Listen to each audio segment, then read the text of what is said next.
Hello दोस्तों, कैसे हैं आप। दोस्तों, कहानी जरा गौर से सुनिए। एक दिन रिया और उसकी सहेली नीलम एक कैफ़े में बैठी थी। दोनों अपनी अपनी ज़िंदगी की बातें कर रही थी। बातचीत के दौरान नीलम ने रिया से पूछा, तुम्हारे घर में तो हाल में ही खुशखबरी आई थी। बच्चा पैदा होने की खुशी में तुम्हारे पति ने तुम्हें क्या तोहफा दिया। रिया ने मुस्कुराते हुए कहा, कुछ भी नहीं नीलम। नीलम का चेहरा थोड़ा हैरानी भरा हो गया। उसने सवाल करते हुए कहा, क्या यह अच्छी बात है? क्या तुम्हारे पति की नज़र में तुम्हारी कोई कीमत नहीं? लफ्ज़ों का यह जहरीला बम गिराकर नीलम ने रिया को उसकी सोच और फिक्र में उलझा दिया और फिर कैफे से उठकर चली गई। रिया उस वक्त तो कुछ नहीं बोली, लेकिन नीलम के इन शब्दों ने उसके दिल में एक बवंडर सा खड़ा कर दिया। शाम को जब रिया का पति अमित घर लौटा, उसने देखा कि रिया का चेहरा लटका हुआ था। उसने तुरंत पूछा, क्या हुआ रिया? सब कुछ ठीक तो है? लेकिन रिया ने बात टाल दी और कहा, कुछ नहीं, बस यूं ही। हालांकि रिया के अंदर नीलम के शब्द गूंज रहे थे। धीरे धीरे इस असंतोष ने रिया और अमित के बीच दूरी पैदा कर दी। हर छोटी छोटी बात पर दोनों में झगड़ा होने लगा। एक दिन जब झगड़ा अपनी चरम सीमा पर पहुंचा, तो दोनों ने एक दूसरे को कड़वी बातें कह दी। हालात इस कदर बिगड़ गए कि आखिरकार दोनों का तलाक हो गया। इस पूरी घटना की शुरुआत उस फिजूल के सवाल से हुई थी जो नीलम ने बिना सोचे समझे रिया से पूछा था। दूसरी ओर रवि और उसकी जिगरी दोस्त सुनील की कहानी है। रवि ने एक दिन सुनील से पूछा, तुम कहाँ काम करते हो? सुनील ने जवाब दिया, मैं फ्लोरा स्टोर में काम करता हूँ। रवि ने हैरानी से कहा, फ्लोरा स्टोर में? वहाँ तो तनख्वाह बहुत कम होती होगी। कितनी तनख्वाह मिलती है? सुनील ने कहा, 18,000 रुपये मिलते हैं।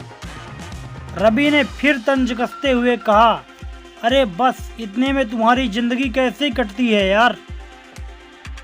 सुनील ने गहरी सांस खींचते हुए जवाब दिया, क्या बताऊं रवि? रवि की ये बातें सुनकर सुनील के दिल में घर कर गई।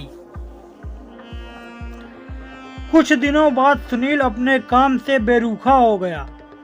उसने अपने बॉस से तनख्वाह बढ़ाने की मांग कर दी, लेकिन जब उसकी मांग नहीं मानी गई तो उसने नौकरी छोड़ दी और बेरोजगार हो गया। अब उसके पास ना तो नौकरी थी और ना ही कोई साधन जिससे वह अपने परिवार का भरण पोषण कर सके। पहले वह किसी तरह गुजारा कर रहा था, लेकिन अब उसके पास कुछ भी नहीं था।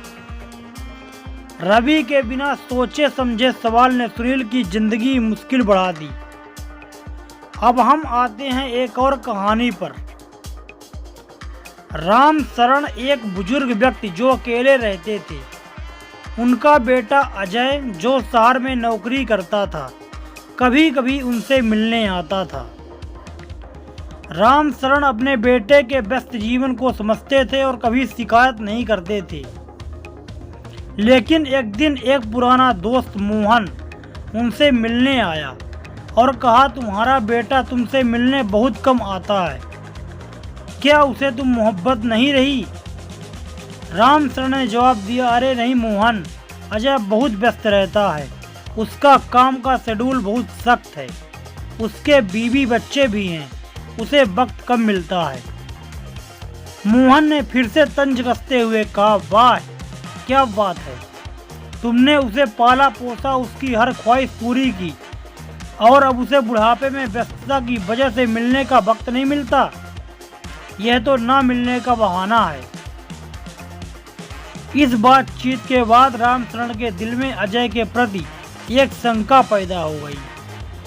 जब भी अजय मिलने आता, राम शरण यही सोचते रहते कि उनके बेटे के पास सबके लिए वक्त है सिवाय उनके। धीरे धीरे इस शंका ने रामचरण और अजय के रिश्ते में एक खटास पैदा कर दी। अजय ने महसूस किया कि उसके पिता अब उससे उतने से अच्छे से बात नहीं करते जितना पहले करते थे। वह समझ नहीं पा रहा था कि आखिर ऐसा क्या हुआ जो उसके पिता अब उससे नाराज रहने लगे हैं। ये सभी घटनाएं हमें यह सिखाती हैं कि शब्दों का बहुत गहरा प्रभाव पड़ता है। हम अक्सर सोचते हैं कि हमारे सवाल मासूम हैं और हम बस हालचाल जानने की कोशिश कर रहे हैं, लेकिन बिना सोचे बोले गए शब्द किसी की जिंदगी में नफरत और शंका का बीज बो सकते हैं। जैसे तुमने यह क्यों नहीं खरीदा, तुम्हारे पास यह क्यों नहीं है, तुम इस शख्स के साथ पूरी जिंदगी कैसे बिता सकते हो, तुम उसे कैसे मान सकते हो। इन सवालों का असर हो सकता है, भले ही वे मामूली लगते हों। आज के समय में हमारे समाज और घरों में तो तनाव बढ़ता जा रहा है। उसकी जड़ में अक्सर ऐसे ही सवाल और बातें होते हैं जिन्हें हम बिना सोचे समझे बोल देते हैं।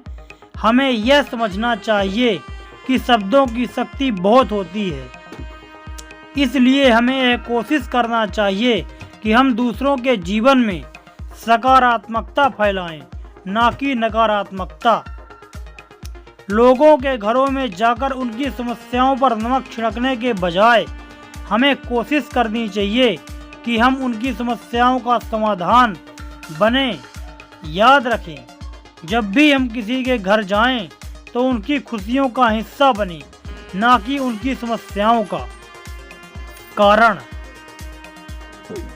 जुबान से निकले शब्द नफरत या मोहब्बत का बीज बो सकते हैं, इसलिए सोच समझकर बोलें। कभी कभी अंधे बनकर किसी के घर जाएं और वहां से गूंगे बनकर निकले। यह विचार जीवन को सुखद और संबंधों को मजबूत बना सकते हैं।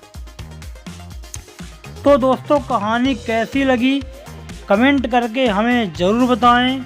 अगर वीडियो पसंद आया है तो वीडियो को लाइक कर दें, चैनल को सब्सक्राइब कर लें ताकि ऐसी ही मोटिवेट कहानी आप तक पहुंचती रहे।